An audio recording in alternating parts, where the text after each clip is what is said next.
东番记》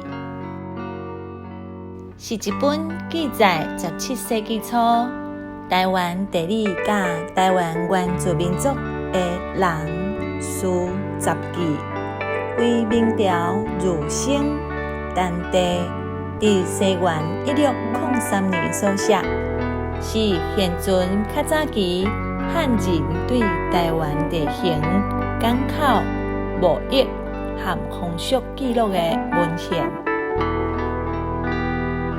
咱即马就来听董教授讲《东番记》。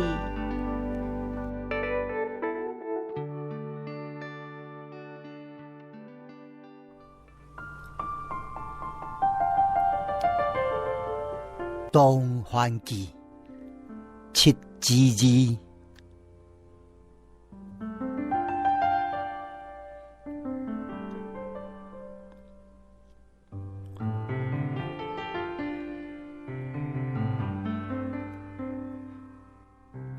自是小来辛苦不离心，累岁月不改。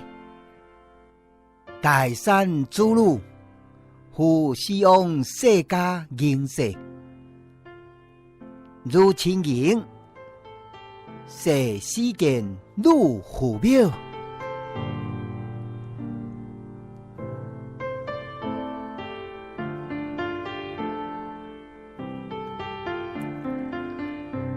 随家己家，拥入父庙忠心，其本父庙不得主也。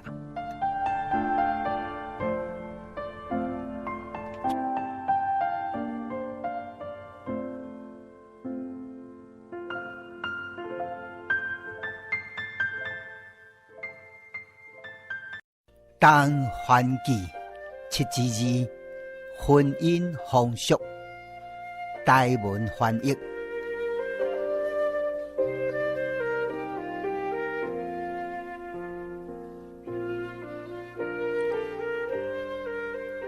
从此以后，只要有月色的暗暝，查甫囡仔就会偷偷扫来查某囡仔的房间过暝。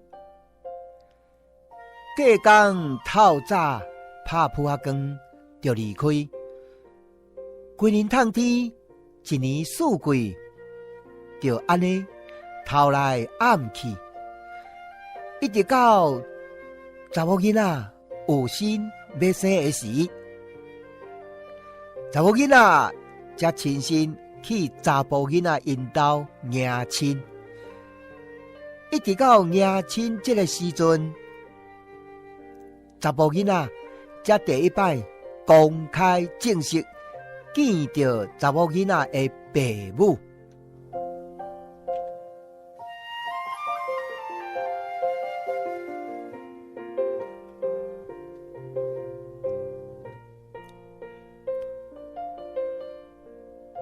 结婚了后，查甫囡仔就住伫查某囡仔的兜。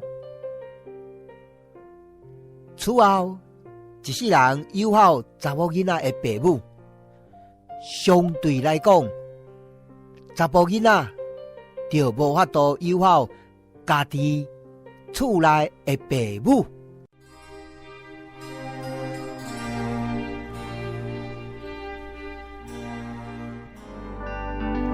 以上内容是由董康健教授主讲，多谢收听。